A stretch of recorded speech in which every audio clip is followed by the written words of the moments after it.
Bonsoir à tous, ravi de vous retrouver dans votre débat chaque soir 19h30 en direct. Vous connaissez notre rendez-vous 23h30 et à revoir sans modération sur notre site lcp.fr. La recomposition, eh bien, elle a lieu à droite, elle a lieu à gauche. On va en parler ce soir. Ça passe notamment par la rue de Solferino, le siège du Parti Socialiste, enfin le feu siège du Parti Socialiste parce qu'il est vendu. On va bien sûr parler ce soir du PS. On va revenir sur ce mouvement. Il vient d'être créé, Génération, monté et créé par Benoît Hamon. On va bien sûr revenir sur cette volonté de prendre ses distances avec le Parti Socialiste. Il revendique 42 000 membres. Il a presque dépassé peut-être le nombre d'adhérents du PS. On va parler évidemment de sa plateforme, son idéologie, démocratie, écologie et justice sociale. Voilà ce que dit Benoît Hamon et il veut construire ce vaste mouvement avec les écologistes. Il y avait notamment Cécile Duflot et des représentants de la France insoumise au Mans. La question ce soir évidemment c'est derrière ceux qui briguent le poste de premier secrétaire, c'est qui sera le centre de gravité de la gauche, évidemment. Est-ce que c'est le Parti Socialiste refondé, la France Insoumise, ou le mouvement Génération emmené par Benoît Hamon? On va faire le point ce soir, bien sûr. Et puis on parlera des socialistes qui sont divisés, parce que vous l'avez vu, et il était sur notre plateau, Olivier Dussopt, député de la Nouvelle Gauche socialiste, est devenu ministre dans le gouvernement d'Édouard Philippe. C'était un socialiste de la Nouvelle Gauche, et il n'avait pas voté le budget. C'est évidemment très compliqué en ce moment, à gauche, et notamment au PS. On fait le point ce soir avec mes invités pour tenter d'y voir plus clair. Jean-Pierre Sueur, bonsoir. Bonsoir. Ravi de vous accueillir. Vous êtes sénateur socialiste du Loiret. Je précise qu'il n'a rien à voir avec notre sujet, que vous avez été le rapporteur d'une commission d'enquête sur l'organisation et les moyens de lutte contre les réseaux djihadistes en France et en Europe. Vous vous définissez comme un social-démocrate réformiste, c'est ça ? Oui, très socialiste, parce que le socialisme a été très bien incarné par des personnes comme Michel Rocard, Jacques Delors, Pierre Bérégovoy. Vous voyez, non, mais ce sont des points d'ancrage. François Mitterrand, tous 30 ans en arrière pour refonder. Oui, mais on peut parler de Jean Jaurès, si vous voulez. Merci d'être là. Barbara Romagnan, bonsoir. Ancienne députée, vous êtes souvent venue sur le plateau de Ça vous regarde. Ancienne députée. Souvent invitée, je vous remercie. Merci, et merci de revenir nous revoir. Ancienne députée du Doubs socialiste, à l'époque, on appelait le PS le PS. Vous êtes adhérente au mouvement Génération. Vous êtes une militante de la première heure aux côtés de Benoît Hamon, parce que vous étiez déjà dans son mouvement M17, c'est bien cela. Et là, vous le suivez évidemment dans ce mouvement. On vous écoutera évidemment dans quelques instants sur votre refondation à vous, parce que vous avez déchiré, ou en tout cas rendu votre carte du PS. Et j'étais rapporteur aussi d'une commission d'enquête, pas la même que Jean-Pierre, mais sur la réduction du temps de travail. Du temps de travail, qui est un sujet important, évidemment. Avec nous, Emmanuel Morel, bonsoir. Bonsoir. Député européen socialiste. On dit socialiste encore, on dit député européen socialiste. Socialiste. On est perdu. Ça va. Parce que ici, à l'Assemblée, c'est Nouvelle Gauche. Moi, je suis pas perdu. Vous n'êtes pas perdu. Vous êtes membre du bureau national du PS. On verra, vous, le regard que vous portez sur cette refondation. Faut-il la faire de l'extérieur ou de l'intérieur du PS? On évoque votre nom, on le verra dans quelques instants, peut-être comme un des candidats à ce poste de premier secrétaire, parce que, évidemment, les noms font rage dans la presse. Merci d'être avec nous. Christophe Prochasson, bonsoir. Historien et président de l'école des hautes études en sciences sociales, l'EHESS, spécialiste de l'histoire politique, de l'histoire contemporaine. Merci d'être avec nous. Les grandes dates de la République, on va les revoir puisqu'on a commencé avec Jaurès. C'est sorti chez Dalloz en janvier 2017. Voilà, on voit votre livre de 1792 à nos jours. Commençons d'abord, je dirais, on va parler de la refondation, mais on va évidemment découvrir les visages, puisqu'on parle beaucoup de ce Parti Socialiste, du plan social, des salariés, parce qu'évidemment c'est compliqué en ce moment au Parti Socialiste, et puis la vente de ce siège, et puis des visages qui apparaissent. Alors, beaucoup de rumeurs, une certitude, c'est Luc Carvounas, vous allez le voir tout de suite sur ces images. Voilà. Alors lui, il est officiellement candidat à ce poste de premier secrétaire. Il veut rassembler tout le monde, député de l'Essonne. C'était un proche de Manuel Valls. Stéphane Le Foll, évidemment un proche de François Hollande. Il était ministre de l'Agriculture. Alors ce n'est pas encore officiel, mais on dit qu'il le serait. Et puis Najat Vallaud-Belkacem, là aussi, rumeur, mais très persistante, ancienne ministre de l'Éducation nationale. Et puis vous voyez Rachid Temal, l'actuel coordinateur du PS, enfin qui gère, puisqu'il n'y a pas de premier secrétaire, évidemment dans cette direction collégiale. Emmanuel Morel, je vous pose la question, puisque peut-être vous allez pouvoir y répondre ce soir. On ne nous a pas mis dans la galerie de portraits, mais c'est vrai que votre nom circulent. Est-ce que vous dites ce soir, oui, j'ai envie d'être premier secrétaire pour refonder ce Parti socialiste de l'intérieur? Mais mon nom circule parce que j'ai déjà été candidat au poste de premier secrétaire. C'était au tout début du quinquennat de François Hollande en 2012 et j'avais réalisé 30% des voix, ce qui avait été un peu une surprise, en proposant un autre chemin à l'époque.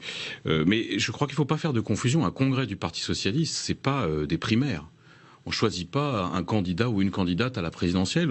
On choisit de préférence une ligne, une stratégie, des alliances et une équipe. Donc un congrès, normalement, du Parti socialiste, c'est ça. Et je pense qu'il ne faut pas mettre la charrue avant les bœufs et s'intéresser tout de suite aux personnalités. Là, vous en avez mis 4, qui... D'ailleurs, on pense beaucoup de choses en commun, en vérité. Hein.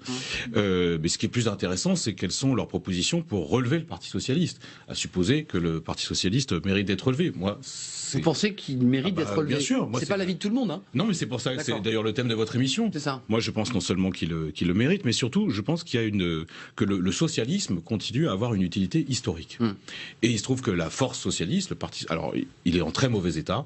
Vous l'avez dit, parce qu'on plan social, c'est vrai que derrière, il y a aussi des dizaines de salariés qui sont aujourd'hui en grande difficulté. Presque les 3/4 des salariés. Mais ça s'explique par une raison simple, c'est qu'on a réalisé notre pire score de toute notre histoire, puisque je rappelle qu'en 1993, c'était la pire défaite du Parti socialiste aux élections législatives. Un peu plus de 6%. On faisait 5 millions de voix. Aujourd'hui, aux législatives, on en fait 2 millions.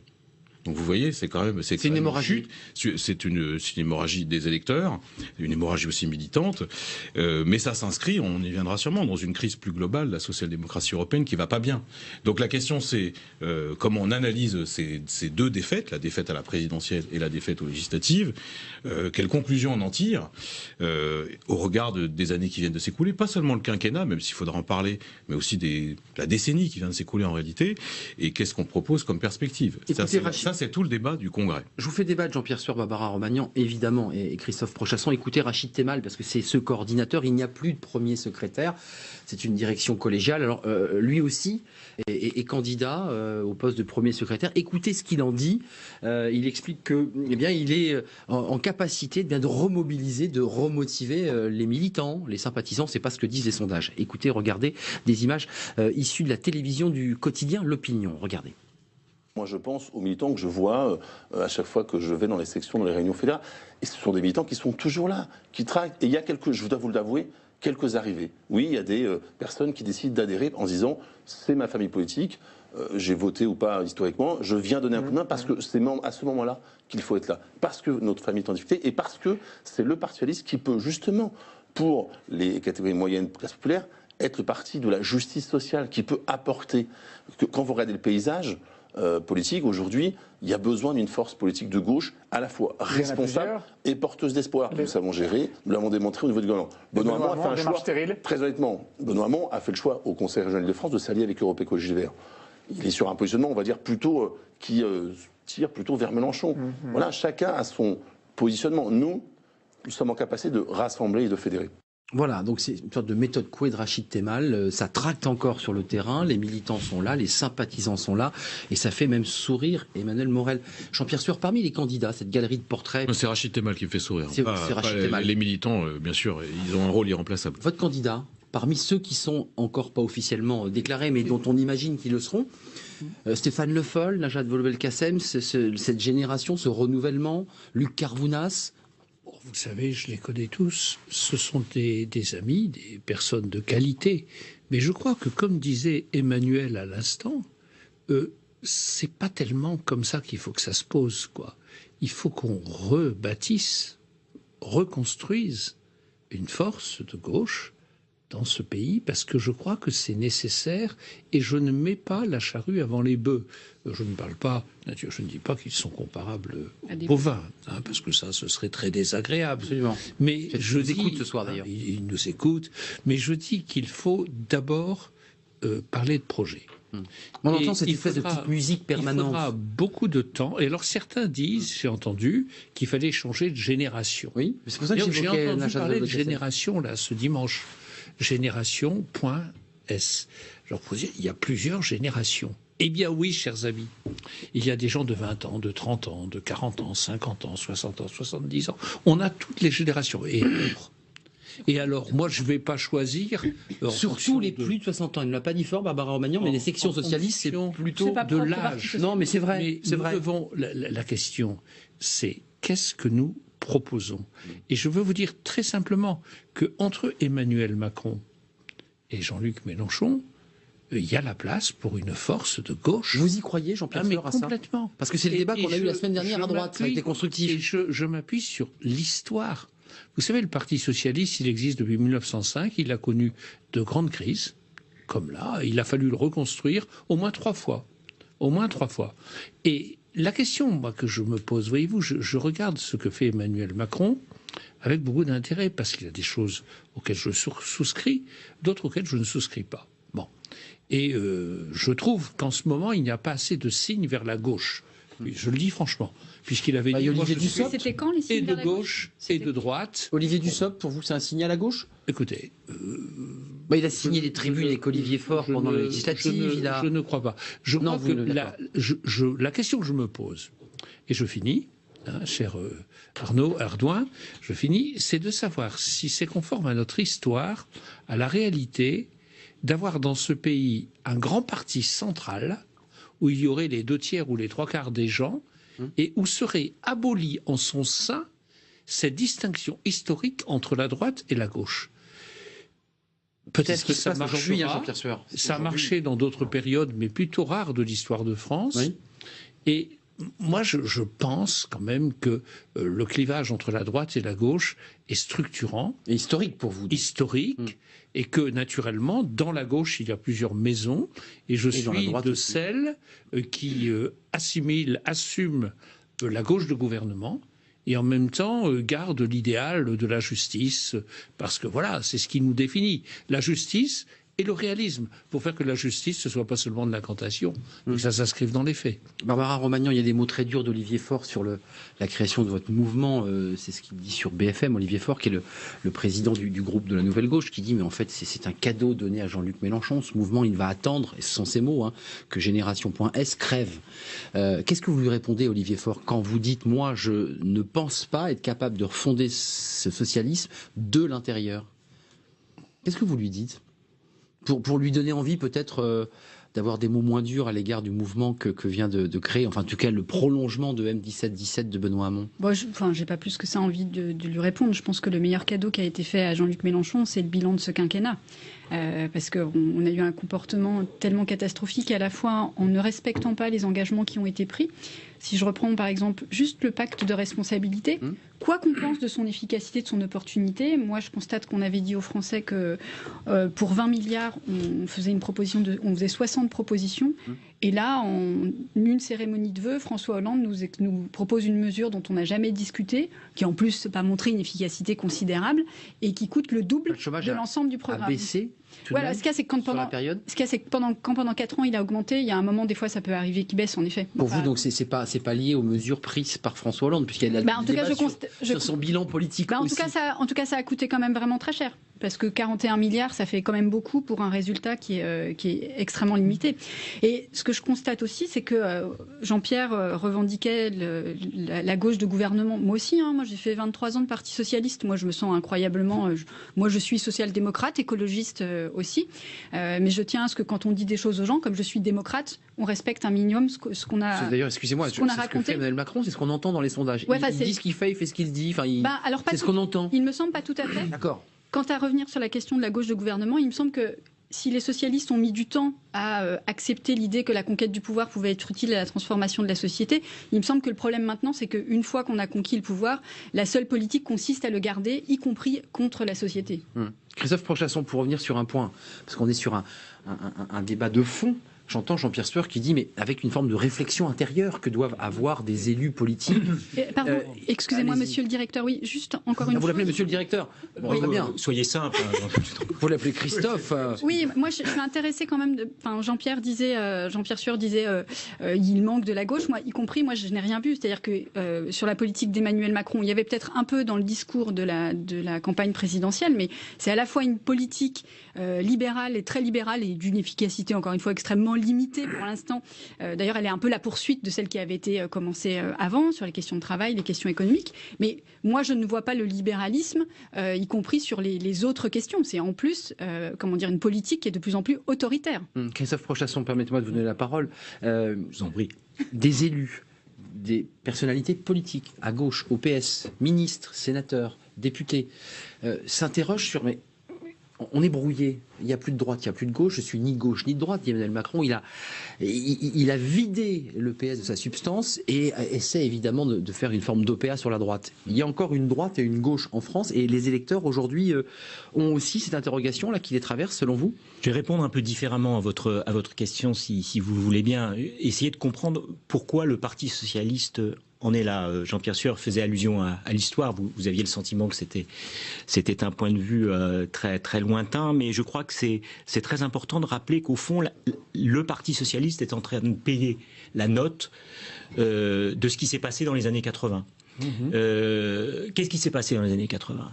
Eh bien, il faut rappeler, en 1981, la gauche arrive au pouvoir sur un malentendu, avec un programme qui était d'inspiration, disons, des années 30, avec des références presque physiques d'ailleurs pour Mitterrand au Front populaire, à la personne les nationalisations, Léon Blum, les nationalisations, à un moment même où, au fond, ce qu'on a appelé après le néolibéralisme était en train d'envahir la planète entière.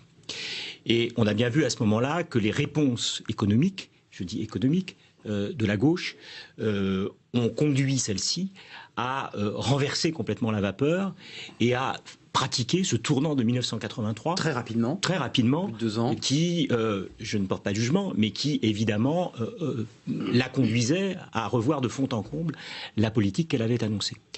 Ce moment, ce qu'on a appelé le tournant de la rigueur, il n'a jamais été assumé. Au point d'ailleurs qu'en 83, c'était assez intéressant quand on reprend les débats de l'époque, on considérait que c'était une parenthèse et que cette parenthèse, elle était ouverte et qu'elle allait être fermée et qu'on allait reprendre le chemin qui avait été ouvert le 10 mai, c'est-à-dire au fond d'un horizon qui était le socialisme. Emmanuel Morel faisait allusion. Mais pour certains, la gauche, c'est ce qui s'est passé entre 80 et 83. Oui, pour alors, beaucoup, je vais être bref, mais cet horizon du socialisme, l'idée qu'un jour nous sortirions du capitalisme, que l'Occident, même la terre entière, sortirait du capitalisme, elle était déjà bien amochée, passez-moi l'expression, depuis les années 70, mais évidemment, il y a eu un deuxième événement majeur dans l'histoire de la gauche et aussi du Parti socialiste, c'est 89, l'effondrement du mur de Berlin, qui a eu un impact considérable sur les cultures politiques de gauche. Il n'y avait plus d'horizon historique possible. Et tous ces événements, je pourrais en ajouter quelques autres, ont évidemment ébranlé le fond culturel de la culture politique de la gauche et du Parti socialiste aussi, sans que cette chose ait été pensée. Et il y a eu enfin 2 catastrophes d'une certaine façon qui ont empêché pour le Parti socialiste d'achever sa mue qui aurait été indispensable. Ce sont les 2 divines surprises qui ont été en 1997 l'élection, la dissolution et l'arrivée, le succès des socialistes au pouvoir, avec des bons résultats, trop vite, sans avoir eu le temps d'avoir été réfléchi. Et puis 2012, la victoire de François Hollande, aussi dans des conditions un peu inattendues et qui n'avaient pas permis. Donc vous nous dites ce soir, la gauche gagne souvent sur des malentendus. En 2012, c'était un peu attendu quand même. Attendu. Alors chacun son tour. Je veux parce que c'est un débat. En 2012. Il y a tout de même l'événement Strauss-Kahn qui bouleverse complètement le schéma. Rebat les cartes. Et François Hollande sort. Et que d'autre part, la victoire, elle se fait surtout, non pas sur une refonte doctrinale, mais sur fondamentalement de l'antisémitisme. Très court chacun pour qu'on puisse débattre. Jean-Pierre Sueur. Je partage tout à fait. On est parti de loin sur ce fait de malentendu finalement. Je partage tout à fait ce que dit Christophe Prochasson sur l'histoire. Moi j'étais député ici en 81. Et je n'opposerai pas 81 et 83 de cette manière. En 81, on a fait des choses extraordinaires. La décentralisation, l'abolition de la peine de mort, les lois Auroux, etc. Bon. Mais il y a eu la nécessité de faire un changement en 83. Et moi, la politique que je défends, c'est d'abord tout ce qui a été fait en 81, mais aussi cette nécessité. Donc vous assumez ce tournant écologique, j'assume.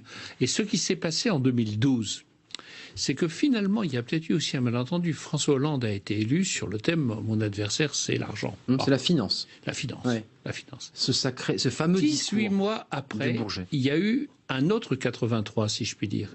C'est-à-dire qu'il y a eu le CICE, le pacte de responsabilité. On aide les entreprises. On a dit il y a un problème de compétitivité dans ce pays. Et c'est vrai. Alors on a peut-être fait ça de manière discutable. Qui fait monter les frondeurs. Le rapport Louis Gallois, à mon avis, aurait dû être l'acte 1, le premier jour de l'arrivée de Hollande. C'est pourquoi, donc c'est trop tard, chère Barbara, et je finis, je ne suis pas d'accord avec toi, sur l'effet Hollande. Il y a eu des erreurs de fait, mais aujourd'hui, l'embellie économique, elle est due pour une bonne part aux mesures qui ont été prises par François Hollande, et je pense que c'est juste de soutien aux entreprises de le dire. Maintenant, Barbara Romagnan, Emmanuel Morel, je ne dis pas que tout était parfait. Hein. Il y a eu aussi des erreurs de fait. Répondez. On pourrait le dire longuement.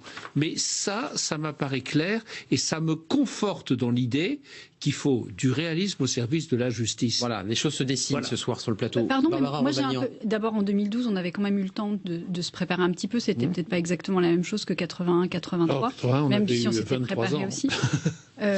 Ensuite, moi j'ai aussi un sujet sur la question du réalisme. Enfin, je veux dire, soit on se moque des gens quand on se présente aux élections, qu'on leur présente un programme.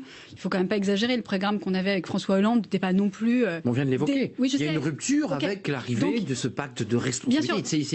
Non, mais d'accord, mais donc on n'était pas démesurément ambitieux, et puis tout d'un coup on arrive au pouvoir et on se rend compte que mince, il faut prendre une mesure qui coûte 2 fois le coût de la totalité du programme pour rétablir la situation. Puis la réalité, puisqu'il faut être réaliste, la réalité, enfin moi j'aimerais bien savoir de quoi on parle. La réalité, c'est aussi un taux de chômage qui a augmenté de façon considérable.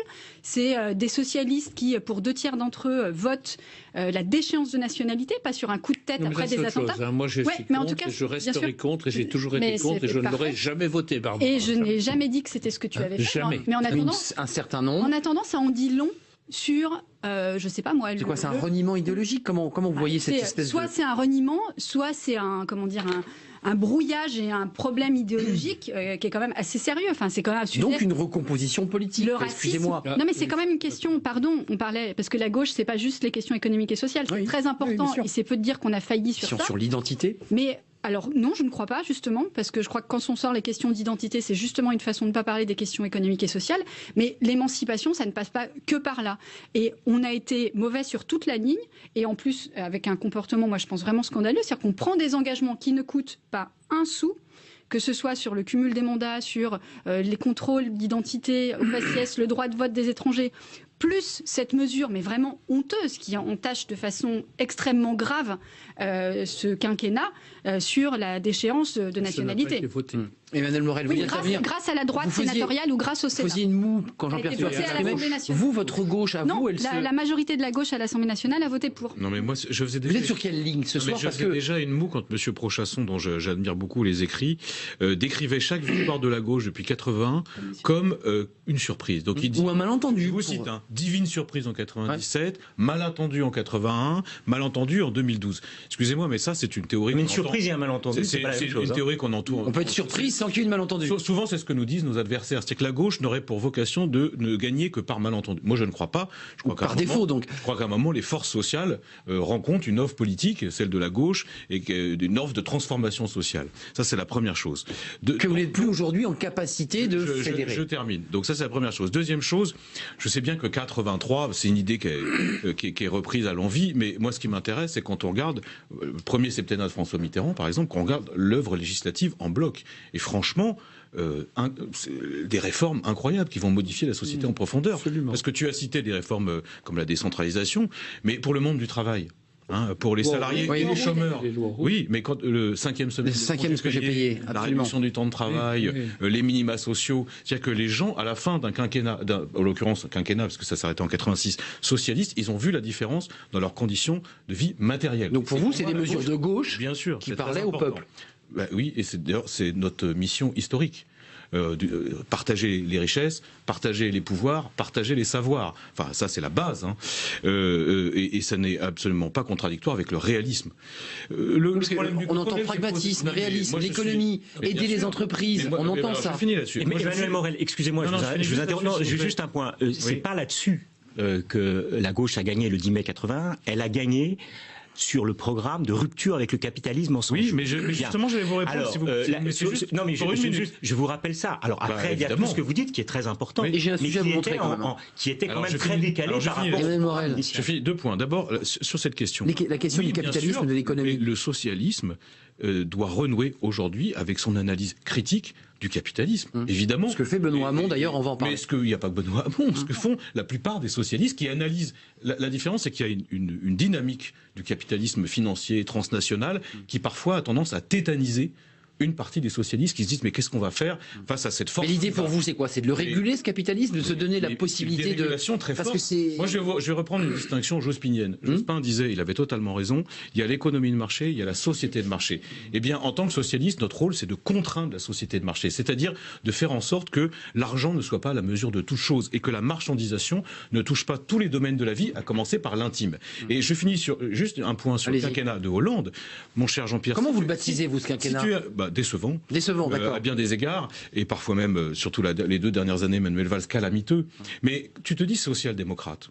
Une vraie réforme social-démocrate, si on fait le CICE, c'est qu'en échange, on donne des contreparties aux salariés. Le débat avait eu lieu ici. Précisément, le problème du pacte de responsabilité, c'est qu'on a donné de l'argent aux entreprises sans aucune contrepartie pour le monde du travail. Et c'est pour ça, les gens l'ont ressenti comme quelque chose de déséquilibré. En tout cas, les 40 frondeurs qui, à l'Assemblée nationale, ont fait comprendre... Il n'y a pas que les frondeurs, tout ça, c'est surtout les gens. D'accord. D'ailleurs, ils nous l'ont fait sentir à la fin, qu'ils avaient trouvé que cette politique était déséquilibrée.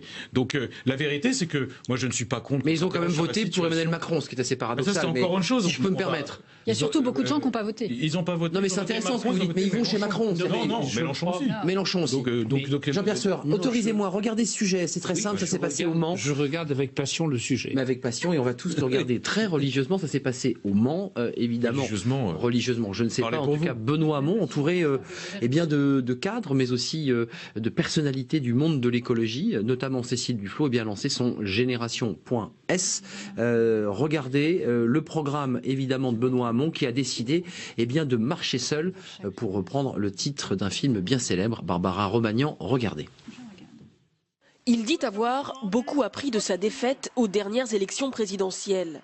Avec Génération, Benoît Hamon se voit déjà en leader de la gauche. Il entend devenir la première force de progrès en France. Moi, je crois cela non seulement très encourageant, mais surtout très exaltant et très enthousiasmant, que de voir à quelle vitesse aujourd'hui nous avons été capables de constituer collectivement un mouvement politique qui a vocation à occuper une place centrale dans la gauche française, représentant à la fois l'écologie politique, la tradition socialiste, citoyenne, républicaine, mais une place centrale dans le paysage politique français. Pour rassembler, Benoît Hamon veut discuter avec toute la gauche. Le député communiste Sébastien Jumel, les socialistes avec Luc Carvounas ont répondu à l'invitation. Les écologistes Cécile Duflot et Noël Mamère sont même montés sur scène. Pour l'ancien député vert, l'union des gauches sonne comme une évidence. Ce mouvement a pour vocation de rassembler ceux qui dans la gauche a compris le projet de l'écologie et les écologistes qui ont enfin compris qu'ils ne peuvent pas changer le monde tout seuls. Donc c'est le début de quelque chose. Ça sera peut-être plus long qu'on le croit, mais il me semble qu'ici, au Mans, il y a le ferment de cette reconstruction. Du côté de la France insoumise, les discussions sont ouvertes, même si le parti de Jean-Luc Mélenchon demande une clarification sur la question européenne. On accueille positivement le fait que, on va dire, le camp de ceux qui défendent des idées de progrès social, d'écologie, de partage des richesses s'élargit. Donc c'est une bonne nouvelle pour ces idées-là. Le mouvement de Benoît Hamon, lancé le 1er juillet, revendique plus de 550 comités locaux et plus de 42 000 adhérents. Barbara Romagnan, c'est intéressant parce qu'il y a une revendication de 42 000 adhérents, c'est-à-dire de personnes qui... En fait, ce n'est pas des adhérents pour l'instant. Des gens qui sont inscrits sur Internet, enfin comment vous les définissez d'ailleurs? Il y en a qui font des dons, etc., qui s'y reconnaissent. Mais... concrètement, c'est un mouvement où il n'y aura pas possibilité de double appartenance, si j'ai bien compris, parce que le PS a clairement dit, attendez, il n'est pas possible à la fois d'être dans la double appartenance, à la fois un pied au PS, puis un autre à Génération.S. C'est quoi l'objectif? C'est de réfléchir à une base programmatique ou c'est déjà penser à l'après, avoir des candidats, se lancer dans des élections, conquérir des mairies? Quel est l'esprit de ce mouvement? Je pense que c'est d'abord essayer de... Ça ne veut pas dire que d'autres ne peuvent pas le faire ailleurs, chez les écologistes, ou que les socialistes ne cherchent pas eux-mêmes à se renouveler, mais c'est l'idée que, en tout cas dans les organisations dans lesquelles on est, on a l'impression qu'on ne peut plus le faire. De même que je pense que c'est une façon aussi, ça ne veut pas dire que ça va marcher, mais que des gens qui en ont marre des partis tels qu'ils sont, qu'ils ne s'y reconnaissent pas. Le simple fait de créer quelque chose de nouveau, je ne dis pas que c'est suffisant, mais peut donner l'impression que justement on peut participer, peut-être participer d'une autre manière. Moi, je n'avais pas l'intention de quitter le Parti socialiste. Je partage beaucoup des choses qu'a dit Emmanuel. Et pourtant, vous l'avez quitté ce parti. Absolument, pendant 23 ans. Vous avez cheminé avec ce parti. Mais j'aurais aussi pu le quitter beaucoup plus tôt. Mais moi aussi, je pense qu'il faut que les gens essayent de se renouveler là où ils se sentent à l'aise, là où ils sont.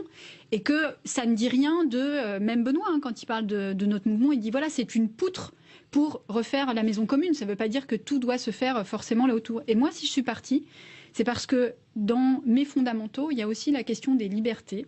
Et que j'ai considéré que c'était la goutte d'eau qui faisait déborder le vase, le fait qu'aucun socialiste à l'Assemblée, en tout cas, n'a voté contre cette loi dont Emmanuel Macron avait dit que c'était la sortie de l'état d'urgence, alors que c'est l'intégration de l'état d'urgence dans la loi commune. Et moi, je trouve ça incroyablement grave quand les socialistes se sont refondés.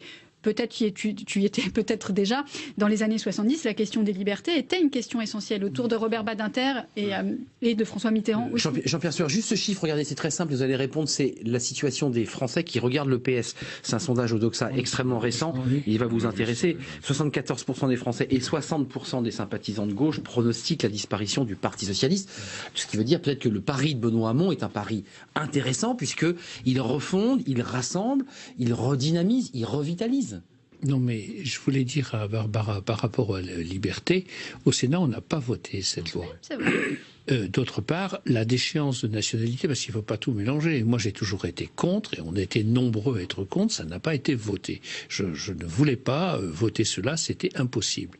Bon, maintenant, sur la question économique, c'est autre chose. J'ai écouté Emmanuel.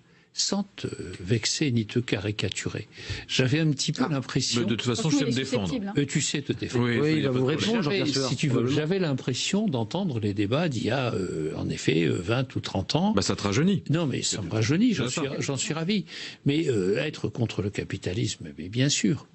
Maintenant, vous êtes contre le capitalisme, Jean-Pierre Sueur? Je comprends pas. Non, moi je suis... Éclairons un peu les... je suis pour que dans une société ouverte, une société d'entreprise, une société où on favorise la création d'entreprises, l'accès à l'entreprise, une société d'aujourd'hui, on fasse en sorte que le marché, il joue tout son rôle. En même temps, Michel Rocard a dit le marché est myope. Il est indispensable, mais il est myope. On fasse en sorte qu'il y ait une maîtrise du cours des choses, qu'il y ait... Donc une régulation. Une régulation, bien sûr que oui. C'est ce qui nous rassemble finalement. Visiblement pas. Et à cet égard, moi je ne suis pas d'accord sur ce qui a été fait par exemple par nos amis qui étaient frondeurs, chère Barbara. Oui, qu'on y revient sur ces frondeurs. Non, mais ça a fait énormément de tort. On a entendu très fort ceux qui étaient opposés, qui voulaient voter des motions de censure, etc., contre le gouvernement passer, d'ailleurs, de François Hollande. Et moi, j'ai regretté cela, parce qu'il y a eu des mesures courageuses de prise, et pas seulement dans ce domaine. Ce n'est pas Emmanuel Macron qui a tué le PS, ce sont les frondeurs. Ce sont les frondeurs qui ont mis par terre le Parti socialiste. Non, pas seulement, mais ils ont contribué. Moi, j'ai toujours soutenu ce qu'a fait, par exemple, Christiane Taubira. Ça fait partie de ce gouvernement. Non, mais on ne peut pas dire sur l'économie que ça buguait, comme on dit. Sur l'économie, moi je me reconnais complètement dans le rapport Gallois, dans le CICE. On a sans doute eu tort, en effet. De ne pas avoir les contreparties. D'abord, la question des contreparties c'est trop tard, existe, oui, mais aussi le fait que ça se soit appliqué aux banques, à un certain nombre de grandes surfaces, qui ont créé des effets alors que dans d'autres cas, c'était parfaitement... Non, mais j'accepte tout ce Christophe Prochasson, allez-y, parce que vous ne parlerez pas sinon. Oui, et Barbara Romagnan. Alors j'arrête. Oui, parce que regardez, avec plaisir. Et Barbara Romagnan reparlera juste derrière, parce que c'est un débat, c'est ça qui est passionnant. Sur le socialisme, Emmanuel Morel aussi. Puisqu'on se pose la question de l'avenir du socialisme et du Parti socialiste. Mais de sa matrice idéologique, là, on est vraiment au cœur, là. Oui. Oui. La question du capitalisme est assez intéressante parce que, au fond, le socialisme s'est d'abord constitué dans la nuit des temps comme la critique du capitalisme. Mais ce que disait Emmanuel Morel tout à l'heure est intéressant. C'est-à-dire que, selon la déclaration de principe de 2008, d'ailleurs, cher Emmanuel Morel, l'économie de marché est acceptée par les socialistes. C'est dans le texte, en tout cas, oui. Oui. Économie de marché avec des régulations. Oui, mais vous voyez, faisiez allusion à la déclaration de Lionel Jospin qui opposait l'économie de marché à la société de marché, ce qui signifiait dans son esprit, me semble-t-il, qu'il acceptait l'économie de marché. Et je crois que le problème du capitalisme n'est plus un problème pour les socialiss qui acceptent. Ils l'ont dépassé, comme on dit. D'une certaine façon. Non, mais c'est acceptent le capitalisme comme une espèce de structure élémentaire de nos sociétés, mais évidemment, lui impose un certain nombre de régulations. Mais je ne crois pas qu'aujourd'hui, le programme du Parti socialiste et l'avenir de ce programme soit, comme il l'était dans les années du socialisme jeune homme, comme on le dit, ou Jaurès, et même d'ailleurs au-delà, même dans les années 70, comme au congrès d'Épinay, comme une critique fondamentale du capitalisme qui doit être dépassée dans un nouveau stade historique socialiste. Moi, je crois que ce langage-là ne fonctionne plus. Peut-être faut-il le réanimer, mais c'est un peu le programme dans lequel on n'arrive pas, enfin, comment dirais-je, la discussion dans laquelle la gauche n'arrive pas à se constituer. C'est là où c'est compliqué. Est-ce qu'elle doit réanimer cette critique fondamentale du capitalisme en disant que l'avenir est dans la sortie du capitalisme. Un autre monde est possible. Attendez, chacun son tour. Barbara Romagnan, juste deux choses. Oui. Et vous allez répondre, Emmanuel Morel, parce qu'on vous êtes interpellé sur la question de la France insoumise. Je le relis. Je repose cette question. Ils ont un discours identique, la France insoumise. On peut inventer un autre monde. Vous le dites. L'écologie, les enjeux climatiques, les réfugiés climatiques. Quelle est votre place entre la France insoumise et ceux qui disent aujourd'hui nous sommes des pragmatiques dans un monde moderne et nous allons nous adapter? Quelle est votre place entre ces deux pôles-là, vous, Génération.S? Moi, je me sens aussi social-démocrate. Et je n'ai pas besoin de faire beaucoup de théorie. Il y a un truc un peu simple, il me semble, c'est que on se dit il y a des rapports de force qui sont déséquilibrés dans la société. Et donc, nous, notre rôle, notamment quand on est au pouvoir, c'est essayer de renforcer un peu ceux qui sont les plus fragiles. Alors, soit parce qu'ils n'ont pas de travail, soit parce qu'ils en ont un, mais qu'ils n'ont que leur force de travail. Et nous, qu'est-ce qu'on a fait quand on était au pouvoir? On n'a pas rééquilibré, on a donné encore plus de force et plus de moyens à ceux qui étaient les plus forts. Donc, je ne vois pas en quoi on est social-démocrate. On fait une loi travail, au-delà même du contenu de cette loi, que je ne dis pas qu'il n'y avait rien de bien, mais enfin, quand même, on a remis en cause des choses essentielles. Je rappelle que quand on est passé d'un taux de chômage de 12% à 8% pendant 97 sous l'ère Jospin, à 2002, le droit du travail n'était pas aussi assoupli comme on dit que maintenant. C'est pas en assouplissant qu'on fait des chômage. Mais on n'a plus rien. La structure, la crise économique a changé un tout petit peu. Cette comparaison me semble. Je ne veux pas prendre parti, moi, dans votre débat. Non, vous êtes neutre, mais en tout cas, oui. Mais il me semble que la séquence. En effet, mais en tout cas, je constate, excusez-moi. Vous faites une comparaison historique. Oui, je fais crise de 2008, crise financière mondiale. En attendant, je constate. Emmanuel Morel. Attendez, j'ai pas fini ma phrase. Bien sûr, allez-y. Attendez, je constate qu'on n'a pas arrêté, que le seul moment où le chômage a baissé, c'est pendant que cette politique-là a été menée. Sans assouplir le marché du travail. Depuis, on ne fait que faire des baisses qu'on appelle charges, qui sont quand même aussi un peu des cotisations sociales, et on peut pas dire qu'on ait amélioré la situation. Donc moi, je ne comprends pas. On n'a fait que rééquilibrer, on a équilibré, on a renforcé les plus forts, on n'a pas du tout armé, donné les moyens à ceux qui est notre vocation. C'est Emmanuel Macron qui a attiré des électeurs dans son filet et qui est devenu président en expliquant qu'il fallait être pragmatique, qu'il fallait aussi s'adapter aux nouvelles formes de la société, ou c'est Jean-Luc Mélenchon qui, avec ce discours radical, est en train d'attirer les électeurs. Comment vous vous situez, vous, par rapport à ces deux pôles?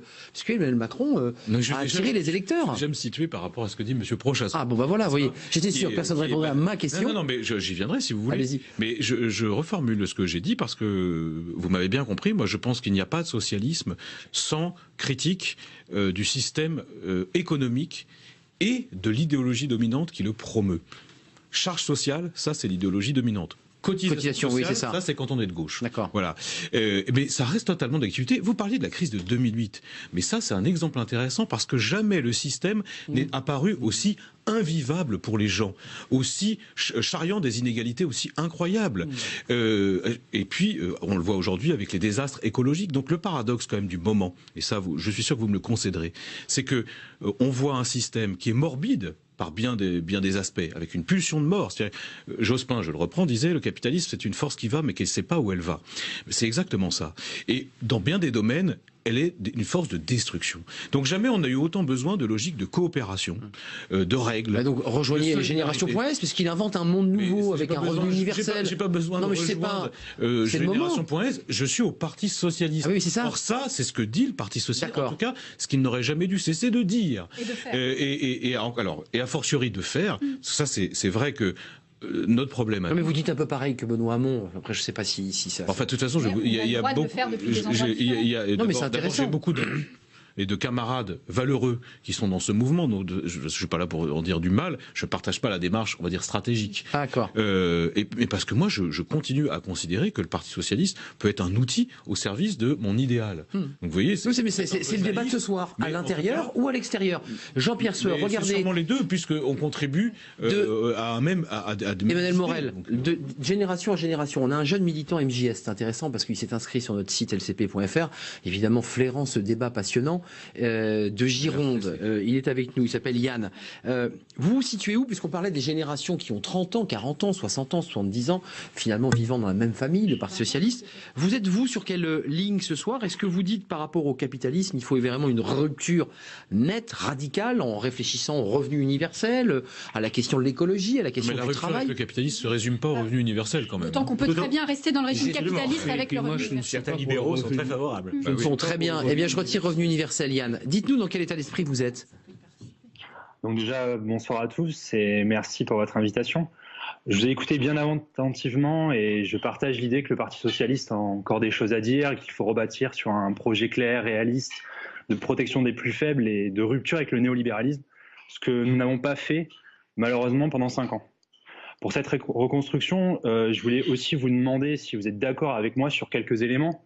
Premièrement, que la politique du gouvernement n'est absolument pas de gauche, qu'elle isole nos concitoyens, broie les solidarités et aggrave les inégalités, comme en témoigne le projet de budget, les annonces sur l'avenir de l'université, la baisse des APL. Deuxièmement, qu'il y a une urgence sociale, ce dont vous n'avez pas encore parlé, je pense que ça viendra ce soir. J'espère. Notre avenir, en particulier pour ma génération, est de plus en plus incertain. L'accès aux études, l'accès au logement, et en particulier dans des villes comme Bordeaux et Paris et bien d'autres, est de plus en plus difficile. Et troisièmement, j'aimerais vous demander si vous faites encore ce constat, ce postulat qui a fait vivre et permis à la gauche de faire des avancées sociales dans notre pays, que la gauche ne peut gagner que quand elle est unie. Et donc, quand vous me demandiez sur quelle ligne je me positionnais, moi, mes idées sont très claires, en opposition à Emmanuel Macron, résolument tourné vers un projet de société écologiste et résolument tourné vers un avenir socialiste et qui appliquerait le programme de 2012 tel qu'il a été écrit. Merci. Et juste avant de nous avec quitter, une dimension écologiste en plus. Vous allez prendre peut-être votre adhésion au mouvement Génération S, parce que c'est exactement ce que dit Benoît Hamon. Non, non, mais c'est une petite boutade que je vous fais parce qu'il y a quand même des éléments très communs avec ce que dit Benoît Hamon. Vous voulez enroler tout le monde dans le Benoît. Je sais pas, moi j'essaie de savoir. Peut-être il faudrait que vous adhériez. Bien sûr, bien sûr. Il n'y a pas de carte. Bien sûr. Yann m'a pas répondu, vous êtes resté un peu bouche bée. Concrètement, Yann, c'était une demi-boutade, mais il y a des éléments très communs dans ce que vous évoquez sur la transformation de notre société. C'est de l'intérieur que vous allez faire bouger les lignes. On peut, notre famille politique, moi je suis pour la discussion, je discute avec des gens, des camarades qui sont partis à Génération. Moi je n'ai pas fait ce choix-là, je continue à penser que le Parti Socialiste, il y a encore des choses à dire et à faire. J'y suis engagé. Il va y avoir un congrès dans lequel on va discuter, mais Monsieur Sueur parlait de social-démocrate. Je le vois davantage comme un social-libéral qui a accepté le marché, cette Union européenne-là, qui ne veut pas revenir et qui veut seulement des accompagnements à la marge. C'est dans les pas les statuts, mais c'est dans le texte. Vous êtes un social-libéral. C'est une forme d'insulte, en quelque sorte. Non, je suis vraiment... Associer les deux mots, c'est presque... Écoutez, je suis vraiment très fâché que l'on puisse considérer que... Et vous répondez à notre internaute, là. Je lui réponds que la social-démocratie soit la même chose que le social-libéralisme. Moi, je ne suis pas libéral. Au sens où... On l'a beaucoup entendu, Jean-Pierre Sueur. Non, mais bon, être libéral, c'est quoi? C'est croire que la régulation spontanée du marché produit le bien commun. Il faut laisser faire le marché, il n'y a plus besoin de politique, le marché résout tout. Ça, c'est le libéralisme. Et bon, l'ultralibéralisme... Ou le néolibéralisme. Ou le néolibéralisme, c'est ça. Moi, je suis socialiste, ok ? C'est-à-dire que je pense toutefois que le socialisme d'aujourd'hui, il est dans une société de marché. C'est pas parce qu'il y a un marché qu'on est libéral. Simplement, on est socialiste quand on veut que ce marché ne définisse pas tout, bien au contraire, mais qu'il soit régulé, orienté, et nous sommes assez d'accord là-dessus. Mais c'est quand même un peu dire encore autre chose. C'est compliqué, c'est un grand écart entre Macron et Mélenchon. Mais non, mais aujourd'hui, aujourd'hui, qu'est-ce qui se passe dans ceux qui pensent cela, ce que nous partageons quand même. En fait, ce qu'a dit depuis très longtemps Pierre Mendès France. Moi, c'est la référence la plus forte que l'on puisse faire à gauche, Pierre Mendès France, parce qu'il avait un vrai idéal de gauche et un sens aigu du réalisme économique. C'est pas contradictoire, c'est la nécessité du succès. Ça a été montré par Jospin et par bien d'autres, y compris par une bonne partie de ce qui a été fait par François Hollande. Mais, je constate qu'aujourd'hui, vous avez un morceau qui va à Génération. Bon, je laisse de côté Jean-Luc Mélenchon au sens où c'est la question posée, hein. Non, mais l'union de la gauche jusqu'à Jean-Luc Mélenchon. Mélenchon présente des choses très radicales par rapport à ce que d'autres peuvent penser. Bien, mais il y a Jean-Luc Mélenchon, Génération, donc c'est nouveau. Benoît Hamon, beaucoup de gens qui pensent ce que nous venons de dire ici, et toi, Barbara, là-dedans.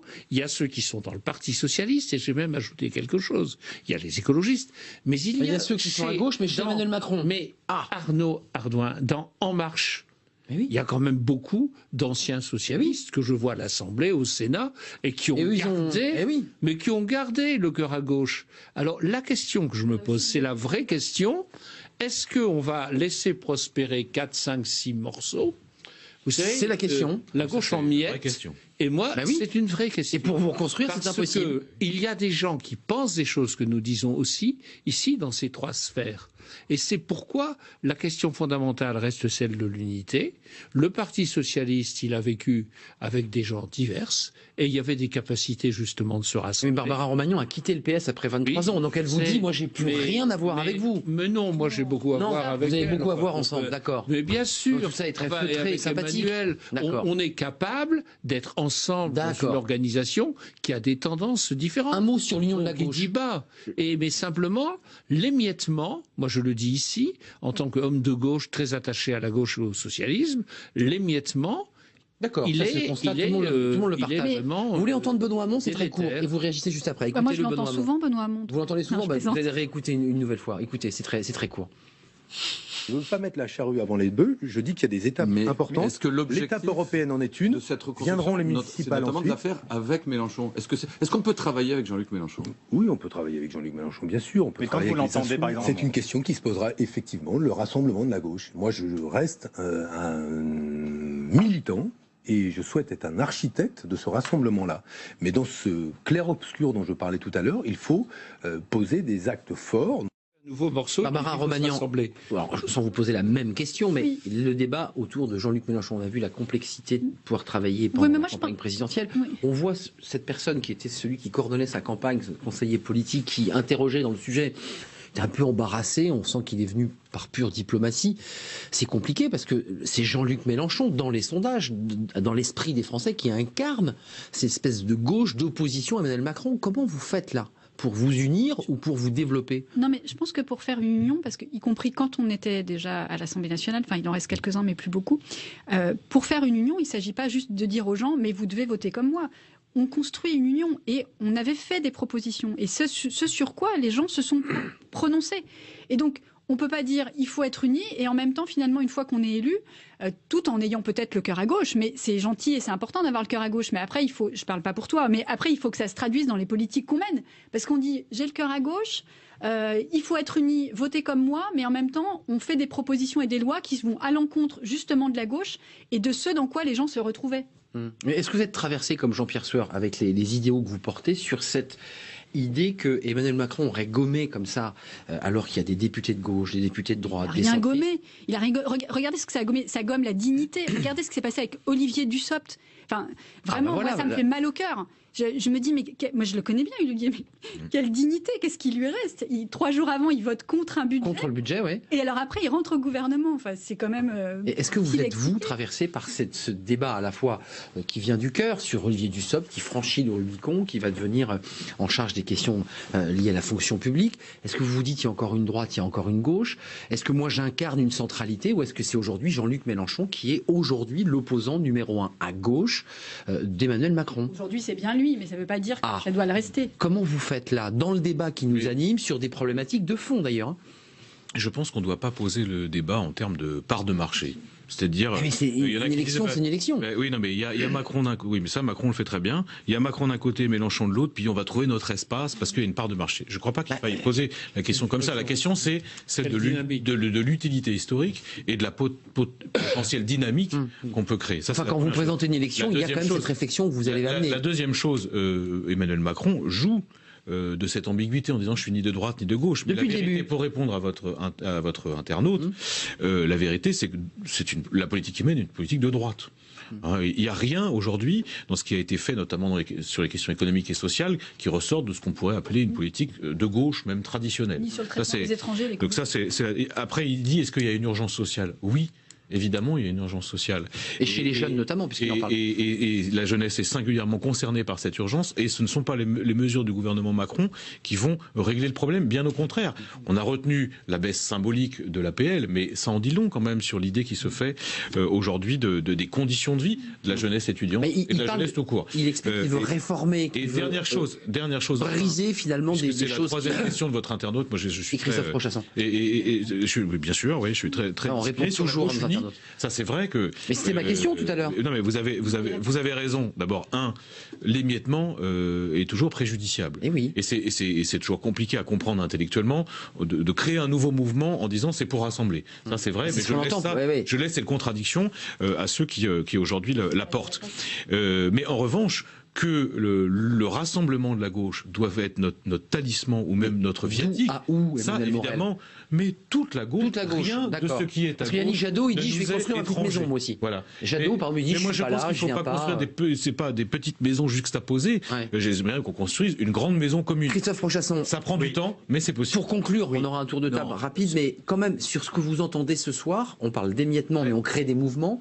Il n'y a pas un leadership, il n'y a pas une fondation, c'est compliqué quand même. On a un peu le sentiment, c'est ce que c'est, de mon point de vue, que la gauche est un moment de décomposition, mais elle en a connu d'autres. L'histoire longue, on l'évoquait tout à l'heure, depuis la fin du XIXe siècle, est faite de décomposition et de recomposition. Et si on prend un peu de hauteur, je crois que il faut poser les questions en ces termes. Cela dit, pour ce qui concerne l'avenir, moi je ne suis pas Madame Soleil, donc l'avenir de ce qui va se passer, ou de Monsieur Soleil peut-être, avec Hamon, je vois bien que souvent les scissions de ce type-là dans l'histoire du Parti socialiste affaiblissent.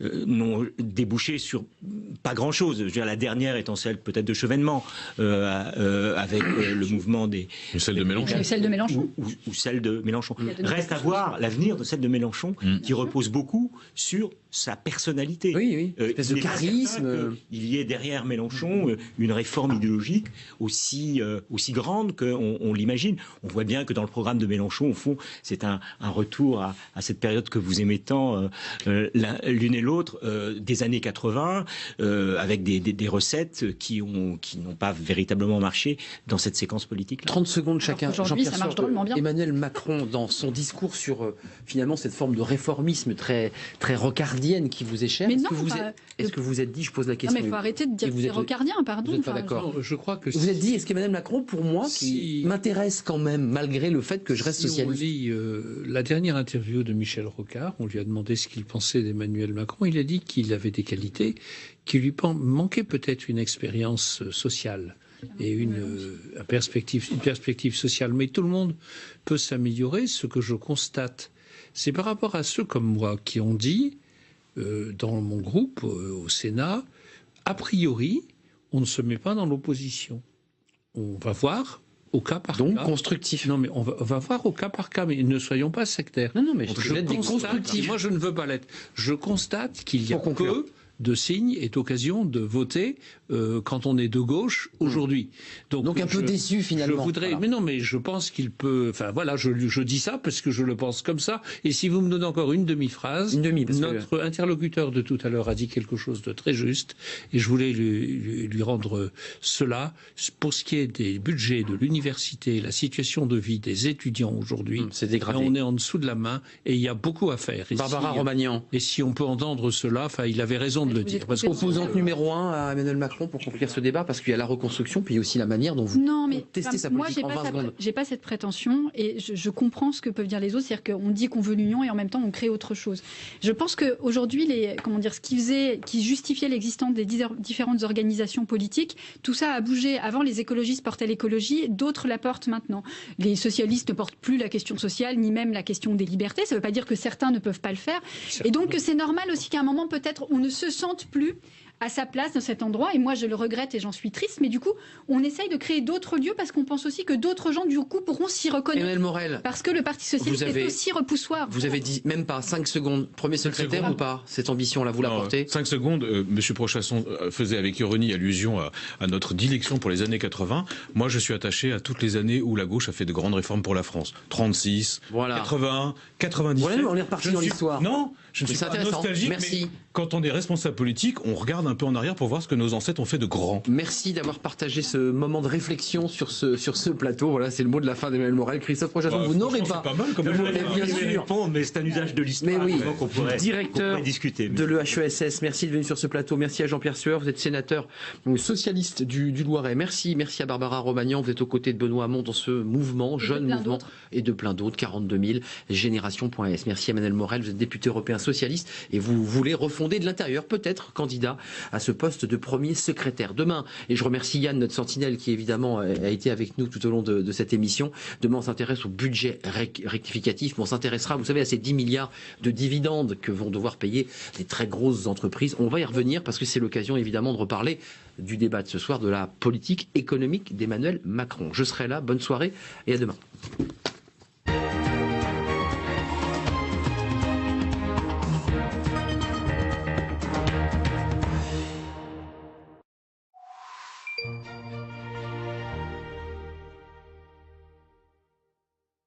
Droit de suite, c'est dans un instant. La séance est ouverte.